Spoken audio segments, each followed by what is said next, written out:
Welcome to Tech Intersect. I'm your host, Tanya Evans, and my life and work exist at the heart of law, business, and technology. Yeah, I've earned a few fancy titles and degrees over the years, but the bottom line is I'm a writer, speaker, teacher, and lifelong learner, and I'm really excited that you've joined me on this journey. So what is Tech Intersect?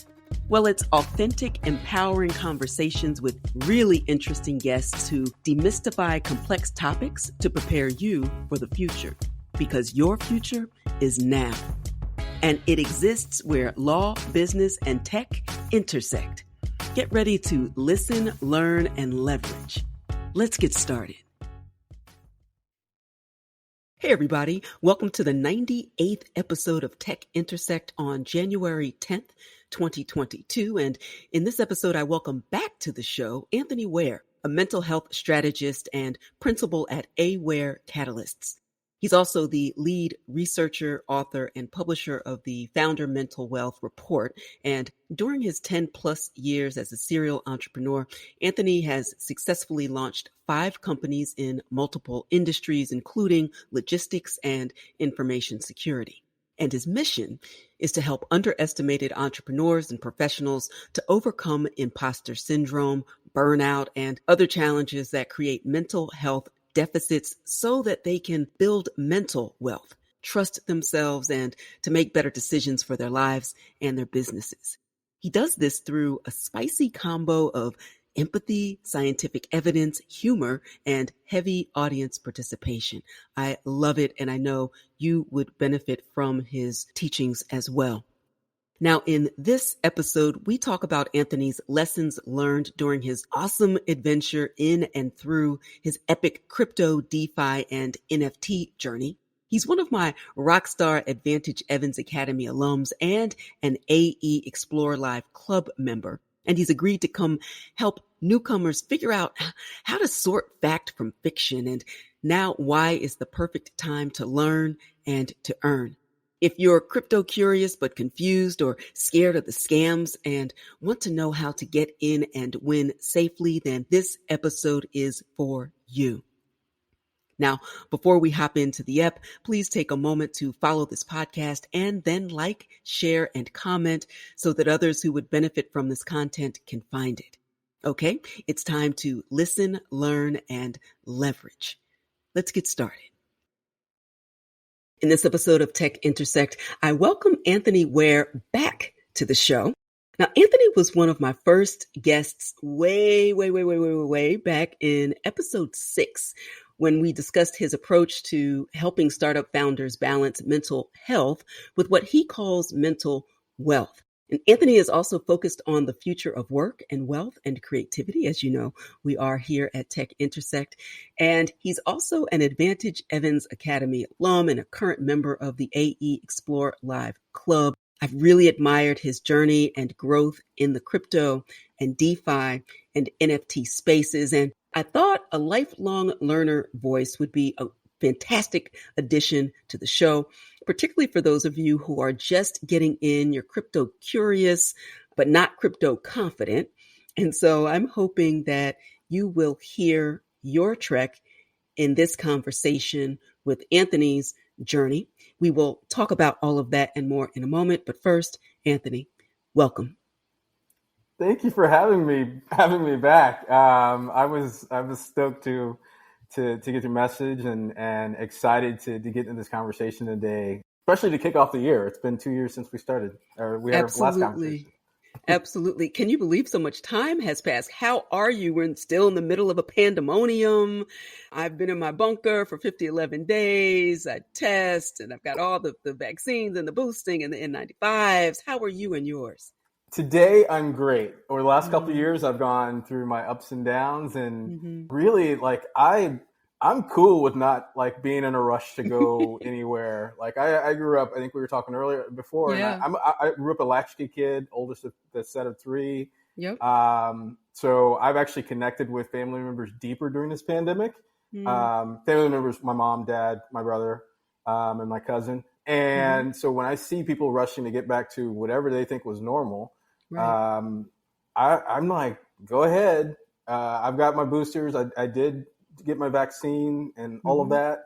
wear my mask when I go to the grocery store, but otherwise trying to create the life I want in a world that has never existed is what I'm working on. It's really well said. And so much of that resonates with me as well. We were talking and latchkey kid. I remember don't answer the phone unless it rings twice, hang up and they call back. Don't ever open the door. God help you. And I was really good with coloring inside the lines and following the rules. They seem to make sense. I'm an only child, so I'm my own best friend anyway. And given the arc of my life personally, I do find safety in the things I can control. My life evolution is recognizing all the things I can't control and staying in my own lane. And this period of time has forced me to lovingly return to the things I can control and be at peace with those things, and also find gratitude in the present. It really caused me to refocus on my body, and also on doubling down on the fact that whatever future I am to enjoy, it is happening now. That the future that I create is literally in this moment. And so that has been a helpful way for me to not look too far in the past and not look in the future and really focus. And so your words definitely resonate in that respect. I love how you said that, because it's like, if you think about it, whatever we're doing now, I mean, the analogy is always used about, planting the seed and not digging it up, waiting for the tree to bear fruit and all those things. And like, some people are good at saying it, but have you ever planted anything? Have you ever just the basics, like take a cilantro seed or something? Right. Tomatoes. Right. You gotta wait. It's gonna take a minute. Yeah. I grew up, my grandfather had a cigar tree and a garden in the backyard. It wasn't his tree. It was just a, urban downtown, close to downtown Indianapolis. But I remember his tomatoes and the lettuce and those things growing. Like, it takes time, and you're not supposed to touch it until you have to touch it. So I love that. And the roots grow down in order to secure before, you have that plot of dirt and that breakthrough moment. There's a whole lot going under the surface, and please don't bother it, or you got to start over. Lord, I'm talking to myself. He's not done with me yet. It's awesome. Excellent. All right. So we already went to church and we haven't even started yet. This is amazing. Talk to me about your origin story. I certainly will have a link to episode 6 so people can get to know. But for those who are listening for the first time, or who may not be familiar with your work in general, who are you and what do you do? What's your day, night, evening, morning, sunrise, sunset? What's your focus? Yeah, so I think it oftentimes we start with what we do. So I'm glad you asked with like, who am I? And I'm working on explaining this better. But I'm Anthony, son of Thomas and Cassandra. First part of my life, I grew up being raised by my mom, and then the majority of my life, I was raised by my dad. My first job ever was working for my dad's janitorial company. And it was myself and my 2 brothers. So when I say working for the company, it was his side hustle. So saw him doing that, did the whole college, climb the corporate ladder thing, and realized that it wasn't for me. And so for the better part of the last almost 15 years of being an entrepreneur or consultant, advisor, those kind of things, yoga teacher. And I think underneath it all, I'm just curious about learning. And yes, I know I need to make money in this capitalist world, or want to make money and add value.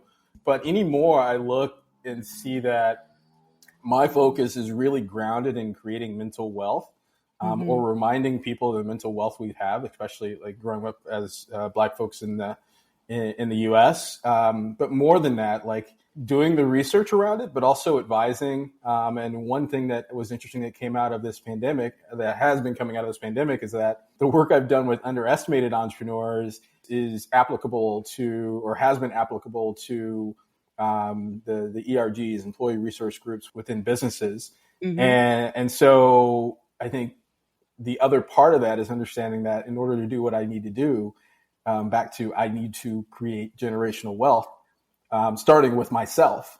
And everybody has their number, and you should know your number.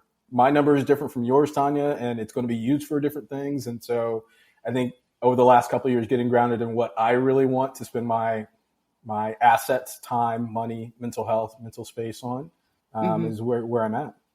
That is really well said. And it leads to a second question that I have for you about, and you've kind of teed it up a bit, but that moment in time when you think back to what led you to want to learn more about crypto and crypto assets. And we weren't even really discussing it as quote unquote Web3, which encompasses crypto, but so much more.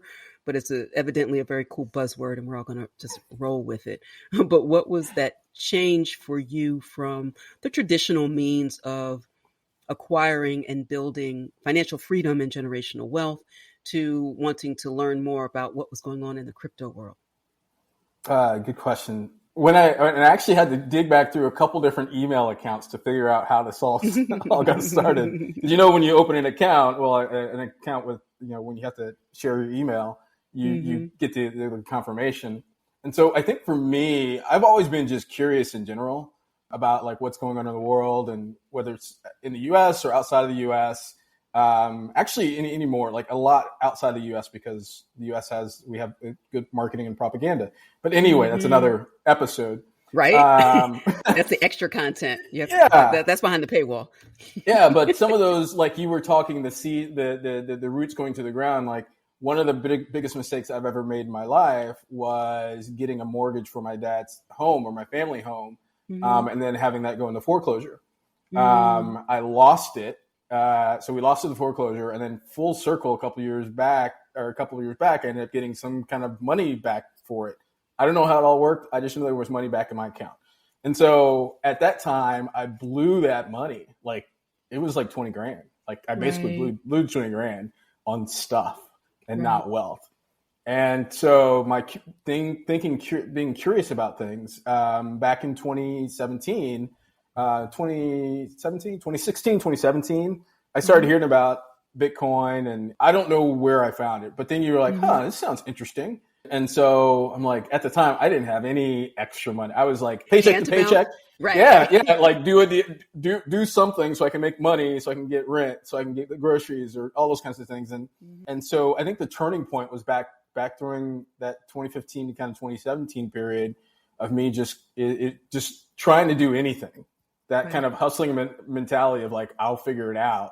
And it turns out that April of 2017, there was this company. It's now defunct. It's called 21. The website was 21.co.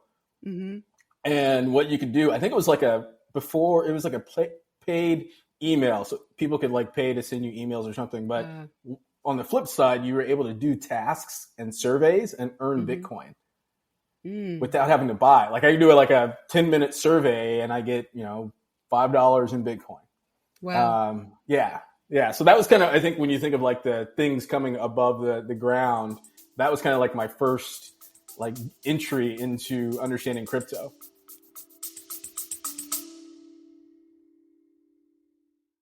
You love listening to podcasts, but have you ever thought about starting your own podcast? Maybe you want to build a brand, grow your business, or are looking for an excuse to talk about your favorite hobby. Whatever your reason for making a podcast, Buzzsprout is the place to start. Since 2009, Buzzsprout has helped over 300,000 people launch their own podcasts. Buzzsprout walks you step by step through the whole process and will give you powerful tools to start, grow, and monetize your podcast. Ready to get started? Click the link in the show notes to get our free step-by-step guide to starting your podcast today. When you think about, perhaps as you share this with family, friends, and networks, and they maybe less so now, I don't know, but definitely in those early days, that 2016, 2017, I got in 2017, and I was like, I don't know what this funny money is. I don't know anything about this. I'm licensed in 4 states. I don't want to lose my legal practice. Bar affiliations. I worked too hard to actually earn them.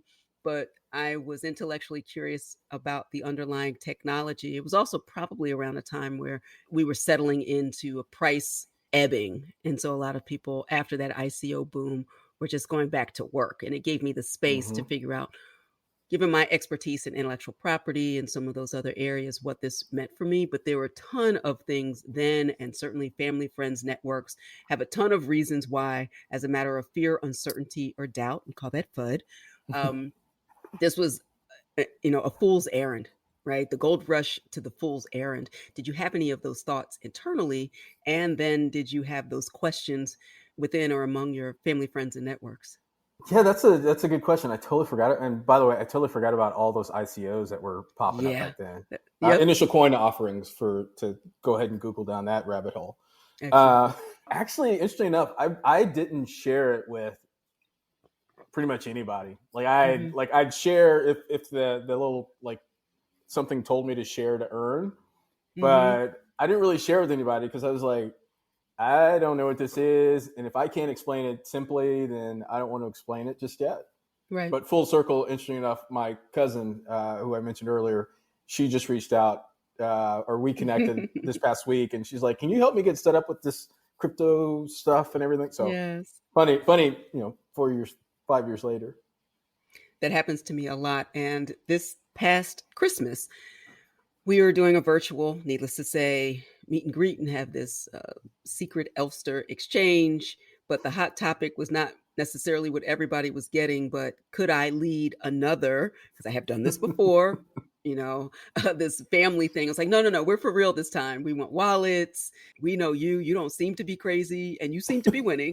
So we're sorry we didn't listen to you 4 years ago. And can we do this now? I think it has a lot to do with, and we've always wondered, and by this, I mean, crypto has operated at the margins intentionally as a response to and an alternative to the traditional financial and government and corporate structures that have locked many people out, not the least of which are communities of color and other underestimated communities, as we like to say. Yeah. And the opportunity that I saw in it, and to take a slight step back, in order to teach about it and to ensure that the next wave of lawyers would be able to converse with technologists in what clearly was what we now know to be Web3.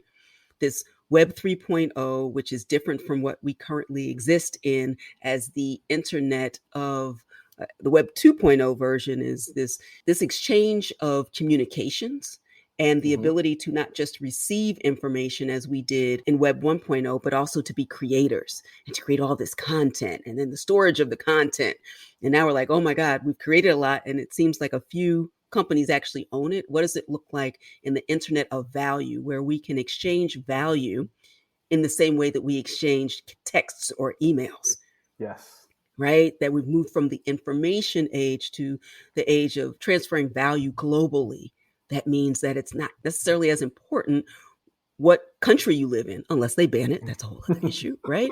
It opens up a lot of opportunities for the average person that doesn't have to rely on corporations or governments. And so for me, before I could get to all of that, because that's a mouthful, and that's the evolution, the arc of where I am now. But initially it was like, I don't know what this is. Dollars seem to be perfectly fine to me, but this is interesting what's going on with open source software. And I am an IP scholar and professor and lawyer. I am an entertainment lawyer. I am a technology lawyer. This will be interesting. I'll at least teach my students and they can go forth and conquer. But to be authentic, I had to figure out what it was and how it moved, or else you can't take me seriously. So I have to imagine for you getting the technology enough to make sense. How did that go for you? Yeah, and it's interesting. So the way I learn and the way my mind works isn't linear. It's really this. I've learned over the years that my mind thinks in systems, and that includes like where I pull information from. So one of the things that really helped me get grounded in it was actually learn a little bit more about like the history of finance and money and how transactions move, not crypto transactions, and history of money in the United States, and thinking in terms of one of the things I've learned that's been reinforced is you think up until 1970 or 71, the dollar was pegged to gold or something like that. And then now the dollar is just kind of the dollar. It's not pegged to anything. And then what really got me comfortable is that understanding pretty much most of the financial transactions in the world, be it a euro, a dollar, a yen, or whatever, it happens on a computer. Right. So it's not like And so when thinking in terms of like Bitcoin and getting in terms of the like understanding a blockchain and like, oh, it totally makes sense because it's a spreadsheet in a computer and a computer program is writing something. Right. And I've been around tech for a while, so I understand like the value of technology enabled systems. Going from a written ledger to a ledger from a bank, back when we used checkbooks, you had to balance your ledger into a spreadsheet or Google Doc. And I knew enough people that are whizzes at Microsoft Excel, love Microsoft or hate them. Excel is a powerful tool. And to me, when I think of when I started getting grounded in it, I'm like, oh, it's just like in a big Excel spreadsheet that everybody has access to, or it can like look into. So learning the history and then applying some of those things to what's happening now. And I think living abroad helped at one point in time, and understanding that, the exchange of money, euros for dollars or for pounds. And it costs a lot to do that. So if somebody's going to lower the cost for me to like send money, and I've sent my fair share of Western Unions and and money orders and all those things. So I'm like, so I think just that whole lived experience and then taking time to like make it make sense that way was the thing that helped get me grounded. Taking a step back to think about the nature of money is a really important piece. It certainly is a piece that we spend time on at Advantage Evans Academy to understand the value exchange that happens outside of paper money and certainly happened before in other cultures. And we think about cowrie shells or salt or sugar or, God forbid, human beings when you think of a lot of other ways to represent an exchange of value between two parties who are willing to exchange. And once you put into that context, the only reason to move to physical cash or money was to equalize the difference between maybe you saying, I have shoes and I have a corner store and I'll give you an apple pie for some shoes, right? It's like, maybe we could equalize that so there would be some normalization of the different types of commodities, right? And that led to this bank note originally tied to gold. Or you think back to England and the pound, it was a pound of gold, like that was the equivalent. We're so far removed from that it literally is just the full faith and credit that this is this massive dream that we've all bought into. Right. And when you put it that way, and it's like, well, damn. Yeah. Okay. Crypto. Tell me more. Well, and real quick, but it was like an overnight decision too. Like that was the thing, like things were happening and it was just a decision and then it was over with and the Western world had dealt with it. I'm like, whoa. Right. So given that, and I imagine that getting comfortable just with what money is and value, what were the tangible steps that you took next in order to move from the concepts to actually putting some skin in the game to figure out, how do I start? Where do I begin? That's the number one question that I receive.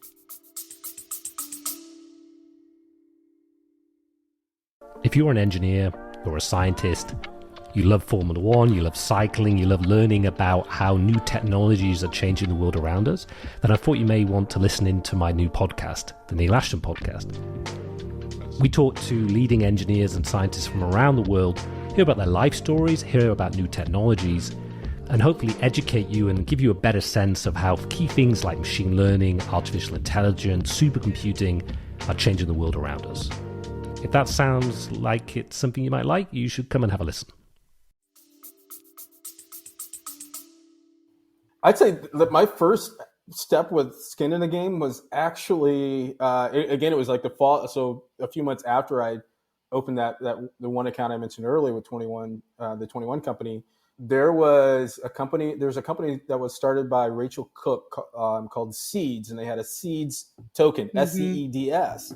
Right. And I saw it because it was a Backstage Capital company at the time, and founded.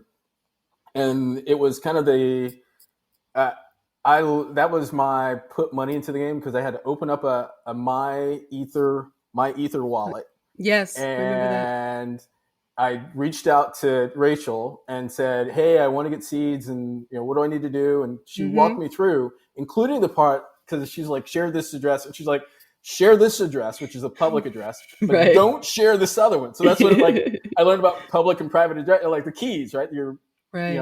And so that was like my first piece.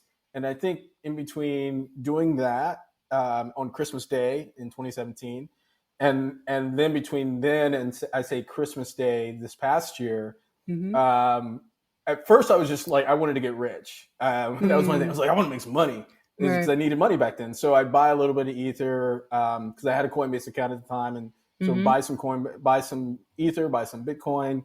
Whenever I had a couple extra dollars, like literally like less than $10, because I think at the time you could still do that small. And so that's what I started to like money that I knew I was going to spend on Doritos, I'd spend on buying Bitcoin or Ethereum. Is kind of like my mentality, And so what I've done, and over the years there's been times when I've had zero crypto assets. Yep. But I think initially it was like buy a little bit, and buy a little bit with the least amount of friction. And this is Coinbase before all of the things that have come up. Right. But it was the thing where I didn't have to be as technological savvy, which means I couldn't get ripped off as easily. Right. And I think over the years, and we can always jump back, but over the years, what I've done is stop being so FOMO, fear of missing out, and any of that kind of hype. I just I have a percentage of for every $100 that comes into my world, my life, my personal funds, a certain percent is set aside for crypto assets. Just as much as I have something set aside for my IRAs and for my whatevers. And I love seeing all these cool projects come up, and then some I can't afford, but that doesn't mean I'm not going to try to buy a little bit of crypto along the way. We hope you're enjoying this edition of Tech Intersect. Our conversation will continue in a moment, but first, a word on an exciting opportunity. If you've tried to figure out crypto, DeFi, and NFTs on your own on YouTube University or Podcast College, and all you have to show for it are a lot of questions, but little, if any, forward progress, I invite you to visit AdvantageEvans.com to get the answers you've been searching for about how to buy, store, and trade crypto and NFTs, and to access DeFi safely, legally, and confidently. Advantage Evans Academy offers everything from full-service VIP onboarding to prof-guided on-demand and cohort-based courses, as well as an engaging, informative, and supportive membership club, AE Explore Live, for as little as just $1 a day. This club is for you if you want to learn from well-respected crypto education experts like me, transform your relationship with money, generate wealth in the new digital cash economy, create digital ownership streams that lead to generational wealth, learn to vet, buy, store, trade, earn, and sell cryptocurrencies, engage in DeFi to lend and leverage your crypto, create, buy, and trade creative and collectible NFTs, and network with other crypto-curious enthusiasts in an inclusive environment. You'll gain all of that and more in a wonderful community of like-minded, lifelong learners ready to get in and to win. If that sounds like you, join us. Visit AdvantageEvans.com to get immediate access to the resources you need and deserve. That's AdvantageEvans.com. Let's go and let's grow. And now, back to the conversation. Yeah, it's really interesting. And this conversation about how to buy and when to buy obviously always comes up in the Advantage Evans Academy. And, my approach to it of a little skin in the game and what that generally means, because everyone's like, well, what's the number? Everybody's number is different. You said something similar earlier. Your number is different. Whatever amount that you wouldn't, be balled up in a corner crying because you can't pay rent. That part, or what you would reasonably carry around in a wallet, that if you lost your wallet, it's the same kind of thing. If you lose your wallet, who are you going to call? I suppose you could say, hey, I've lost my wallet. It wasn't stolen. Good luck. Who are you going to call? So however much you would carry in a wallet and say, damn, I lost my wallet, but not, oh, damn, I'm about to lose my house. That's your number. And then doing that consistently over the time in the same way that I do certainly dollar cost, or what we'll call crypto cost averaging over time. and also not being reactionary to the market. So this comparison of saving for retirement or having a grown-up dedicated savings plan that doesn't change regardless of the headlines in most cases. When the stock market pulls back, it's an interesting thing to see on CNBC, but I'm not liquidating my 401k or my IRA or my 403b. So why are we Yes. selling the Bitcoin? What is happening? Yes. So have you Well, gone through that? yeah, it's interesting. It's actually been this pandemic because my business has done well. In saying that my business has done well, and I wish my business never had to exist, is kind of how the space in which I live in. And one of the things, to your point, is before you think about investing in crypto assets, and whether that's Bitcoin, whatever coin or NFTs and all that stuff, you got to have a spending plan. You got to have an investing plan, point blank. Like, especially if you're a W-2 employee, I mean, because then it's more consistent. But I think having your plan, sticking to your plan, and if there's extra, like I have a guilt-free spending. Ramit Sethi is one. I Will Teach You to Be Rich is one of the books I've read. And even some of the other great books like Good with Money by the Budgetista, Tiffany the Budgetista. They talk about having this part of money where it's kind of guilt-free. Like I can spend and I don't have to really track it, but I know I'm going to spend about the same amount every month. And so if I have extra, then I can put that in my investing accounts, like investing brokerage kind of accounts. And then I can also invest it in crypto assets or something else, if I want to buy art, like physical art. And I think to your point, though, it's like stepping back, having your plan for who you are now, and then making sure you plan for, and then 2 years down the road, check in and are you changed? Has your money situation changed? But if you don't know where the next $100 that come into your world are going to go, start with that, because that's kind of the basics of it all.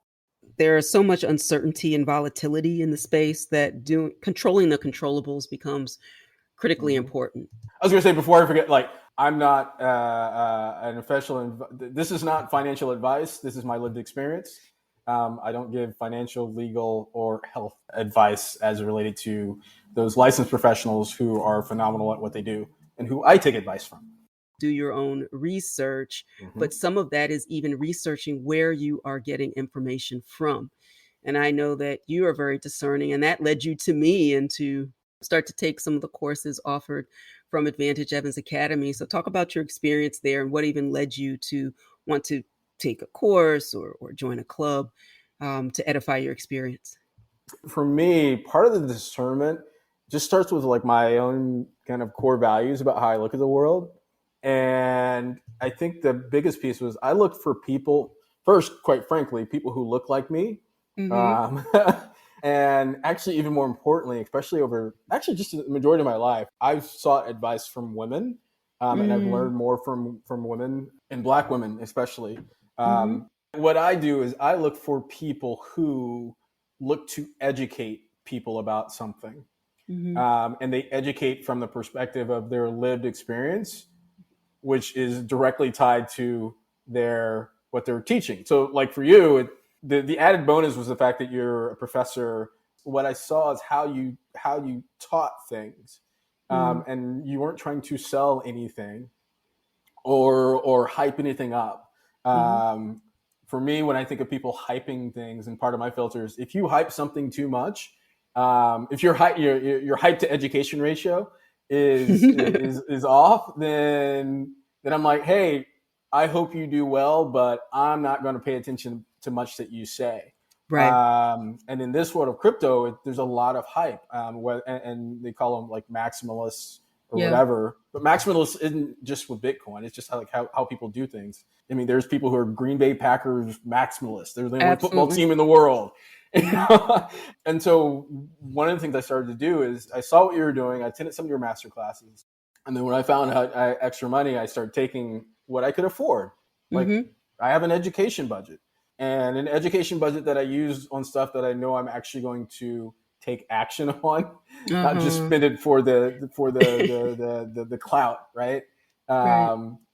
And then there's people like Harold Hughes, where I mean his actual business is like knee deep in blockchain before it Absolutely. was all the marketing buzz. And I see him educating people and educating through what he teaches, but also through like as he's like almost like real time on the stuff that I know he's doing a lot of things, but the real time stuff. Right. And I think the people who I see experimenting, that's the other piece. Like my undergrad was in biochem. And so I love like the lab and science and experimenting and the scientific method. And so when I see people experimenting on things, that's the other thing for me that keeps me grounded. And then I think trying a little bit of the things that you teach. Like I don't have an extra, like when I didn't have an extra, $1,000 to spend or $100 to spend, I was like, how can I like do a slimmed down version of this and test it? I don't have to share it. Like I don't have to share all my wins. I don't share all my holdings, but try it. And I think in this world where we live today, it's spend more time, like learn a little, then go try it for yourself. Like I know the stove is hot because at some point in time, I figured out stoves can be hot. Absolutely. And that is a really great foundation and really a precursor to these concepts of self-sovereignty, self-determination, if we're pulling from Kwanzaa principles, that are the precursor to the mindset shift that we all have to go through at some point to say, I don't need a bank or someone else to tell me to do certain things. Now, that being said, I believe in the diversification of time, talents, and treasures. We all come here to be the full realization and expression of our talents and gifts. It is the reason that I like to say we have this great archetype or example or blueprint, it probably is the better word, is the body. We have fingers, we have a brain, we have eyes, we have kneecaps, we have phalanges. Can't remember where those are, but it's fine.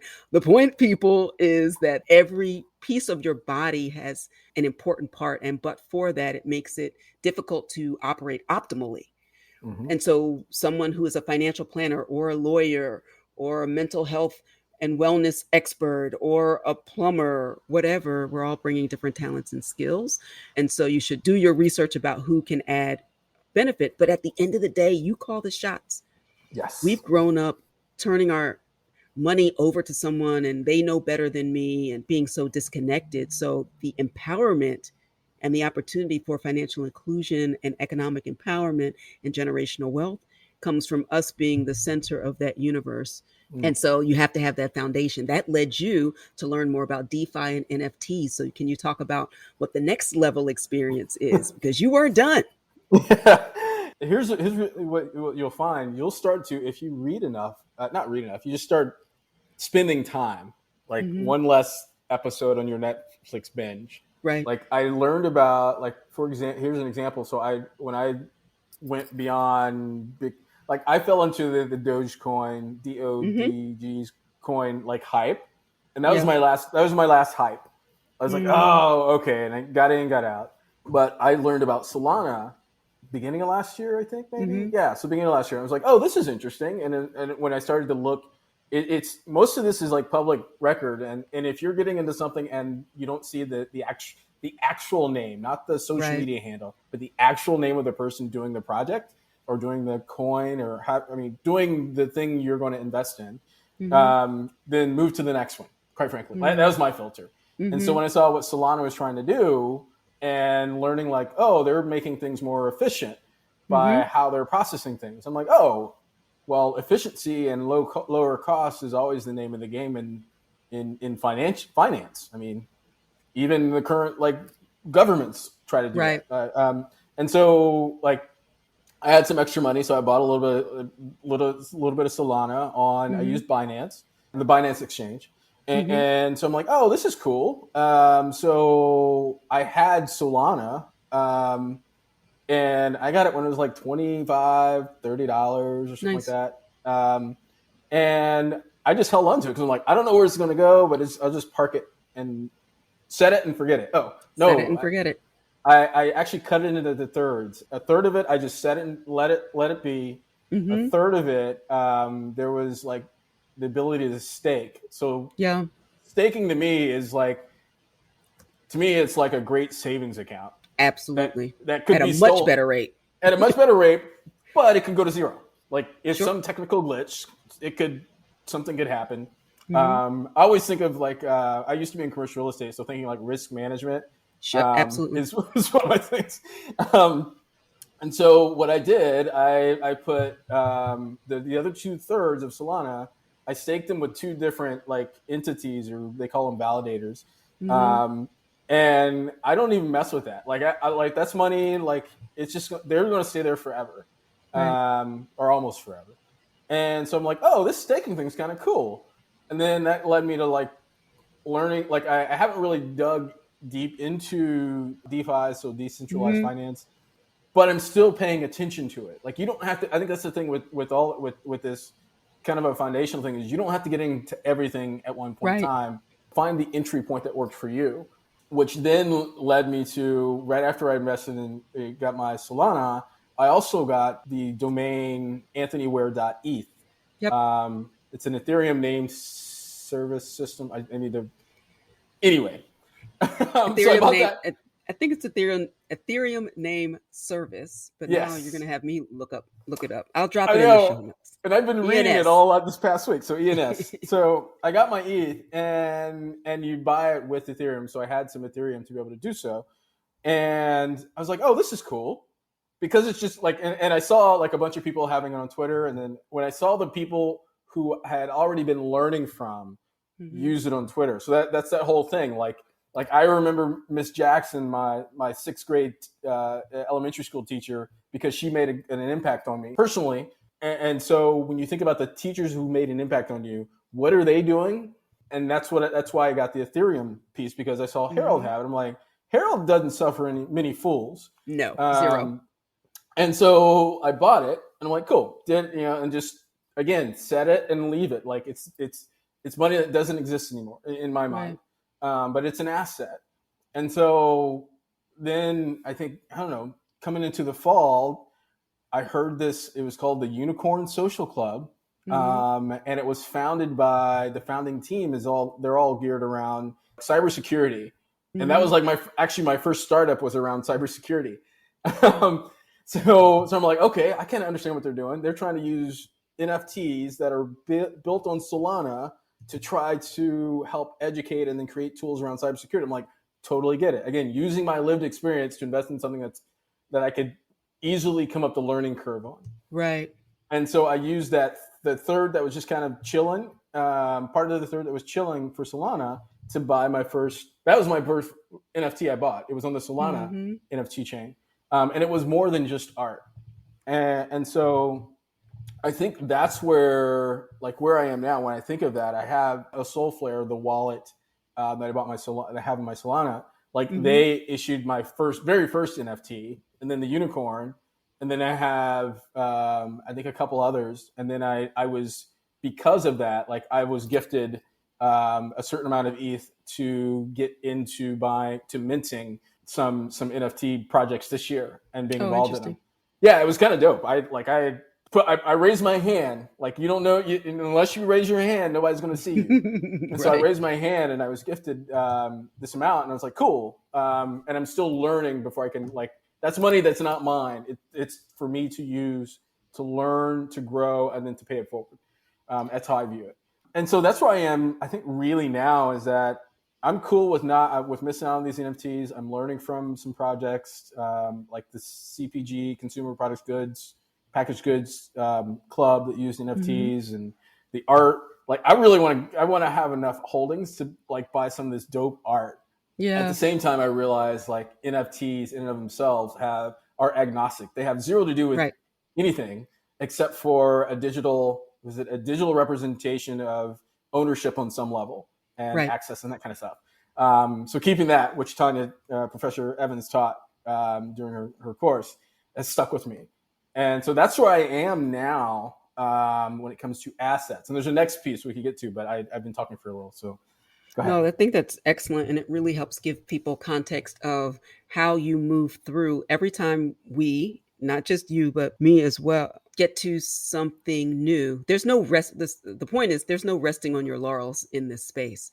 And as you're talking about soul, I certainly am aware of it and the token separate and apart from what one can do once you are in the soul, the Solana universe, in the same way that, the OG in the smart contracts game is the Ethereum virtual machine, but your competitors are always going to nip at your heels to figure out what isn't this system doing well as a matter of inefficiency or the high gas prices and all of that. Solana has had its dings as well because each blockchain is going to go through that. This is not a static code, is not static. It can't be. Yes. If you just, anytime you turn your phone on or your devices on again, there's going to be an update. So all software needs updates from time to time, even in, or especially in the decentralized world. So it comes down to a core community of core developers as well, and trusting the community to take a project in the right direction, which goes back to the point that you made earlier about really knowing who's involved.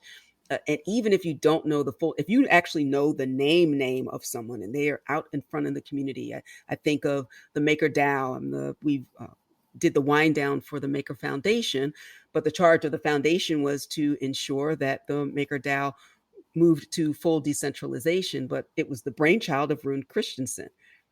You know his name, you can see him, you can hear him give interviews. He's gone back to return to the community as well. So that's really, really important. You see the arc of a project that has a timeline. Are they hitting their metrics? Is the new kid on the block? And you did better than I did, because my worst mistake was investing in mom coin. It was a community, I guess, of moms. I don't even have children, but it seemed like a good idea. That's ETH I can't get back.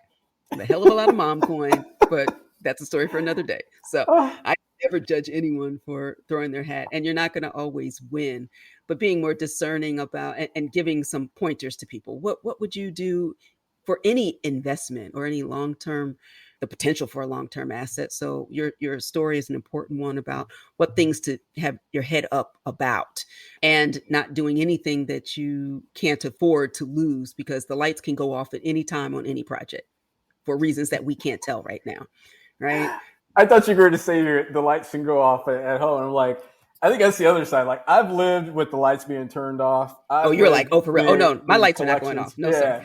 I'm like, I think that's the other side. I'm like, it doesn't make me more open to taking risks. It just, I'm like, the downside. If I lose all my ETH, I'm like, the lights have been off before. yeah. But yeah. No, please sir, we're not what speaking that. Say. Yes, we're not speaking that into our existence. Well, Excellent. I think this is a great foundation for folks. A final question before you tell listeners how they can connect with you and learn more about your work and how you move in the space. This final piece about bringing your lived experience and your expertise in the mental health and wealth discipline. What do you see as the future of mental health and wealth and that connection in a Web3 world? This is a good question. I think it's going to be more critical than ever that we start to, I think, the work is already being done, but really to address the long-term impacts on our mental health. Because as we talked before, everybody has mental health from the time they're born to the time they die. It's the things that happen to you, external things that happen, and then the internal, whether it's chemical or whether it's genetics, whatever that happen. But when you think of something like Web3 and this whole virtual world and the metaverse in large, like basically to me, the digital world, metaverse is the marketing term. Meta is that company that used to be Facebook. But the metaverse is just this whole digital world, which means that more people are going to spend time in front of a screen, be it a screen that's goggles, be it a screen that's on the phone or on their laptop, and less time interacting with humans directly. And so I think one of the things is that we really need to address, especially starting with like the developers and going back to the founders and the people writing this code, and then the people on the flip side working on the community side. Gotta love them. working on the community side of things and understanding like even before Bitcoin existed, we already had things that were challenging to the mental health of people in this world. And Right. most of it's underreported. Most of it is only a reflection of the Caucasian male population. Caucasian male, scientific research kind of thing. Right. And so now that all this is coming to forefront, including living through this pandemic, and soon will be, knock on wood, soon will be an endemic, much like the flu, I think that it needs to be part of every plan. And then as an individual, realize that the world happens far beyond these screens. And you can step away. Like your social media, you don't have to be on all the time. Right. They've just wired you, like much like the cigarette companies back in the 80s. They knew nicotine was addictive, and they hid it. And so with this world, Web3, it's really finding a place that you feel like a sense of belonging, a sense of diversity, a sense of inclusion. And only you know that feeling. Like, right. It's your lived experience. And I'd say the other thing is, as you're making your budget and your plan, built in getting therapy. And therapy isn't just for when things are bad in your life. Right. I mean, that's the other, I think making that shift, because on top of just the experience of being in Web3 and then the financial transaction, the stress, positive and negative around that are going to be an issue. This whole thing, and you touched on it, Professor Evans, is this idea of sovereignty. Mm-hmm. Look up, if you will, like go ahead and Google, I say sovereignty.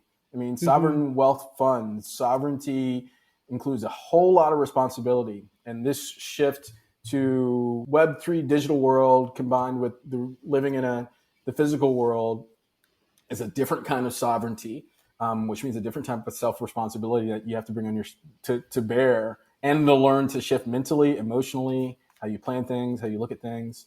Above all else, just if all else fails and you don't have a lot of allergies, go be with nature however you can. Mm-hmm. Because nature, we've learned everything in our lives from nature. We just don't like to admit it. Absolutely. Nature, the body, animals, we have all of the examples. Should we choose to accept this great assignment to be a better, more authentic, more present collective? And that starts with each unique individual. I've learned in these umpteen years, Forbes evidently told people I was over 50, whatever, it's fine. So these 52 years on this planet, I have finally started to get clued into the fact that the only thing I can actually control is myself and my response, as long as I am nimble and intellectually curious and ready to ask the questions of myself and the universe. I love this conversation so much, and the reminder not only of mental health, but its direct connection to mental wealth and what that looks like in the future. Anthony Ware, thank you so much. Please share with the listeners how they can connect with you and learn more about your work. Yeah, so actually the best way to connect with me is on Twitter. And it is, my Twitter account is the Anthony Ware. So TheAnthonyware.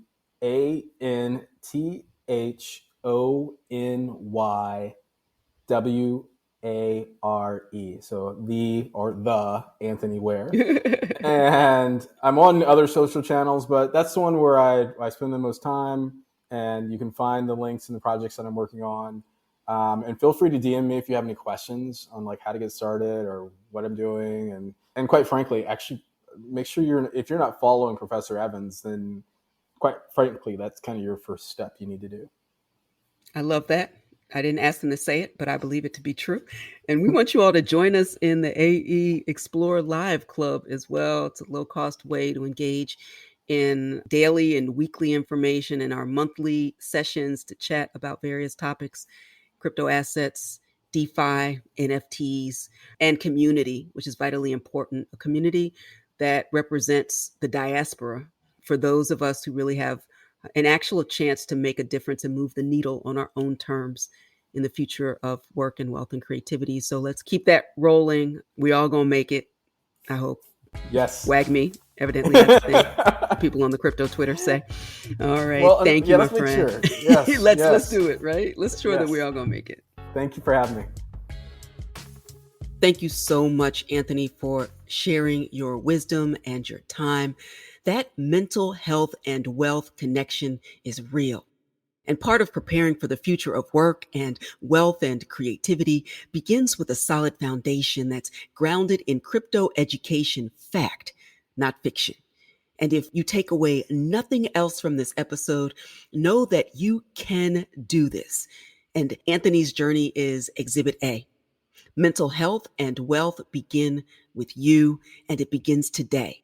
And if you want to join a community of like-minded, crypto-curious, lifelong learners, then join us in the AE Explore Live Club as a quarterly member for just $99. And use code PODVIP100. That's PODVIP100, the number, to extend your subscription to the annual VIP membership level for just $99. That's PODVIP100. Join me in celebrating 100 episodes of Tech Intersect. It's just around the corner. I have some amazing guests and new information to share with you. So be sure that you take a moment to like, comment, and share this podcast and this episode with your networks. Follow me on social medias and let me know what topics you'd like to hear more of and who you want to hear from. All right, that's all for this episode. Until next time, continue to shine. Stay in touch with host Tanya Evans via your favorite social media. On Twitter at TechIntersect and on Instagram via the handle TechIntersect. This podcast has been produced by Stephanie Renee for Soul Sanctuary Incorporated.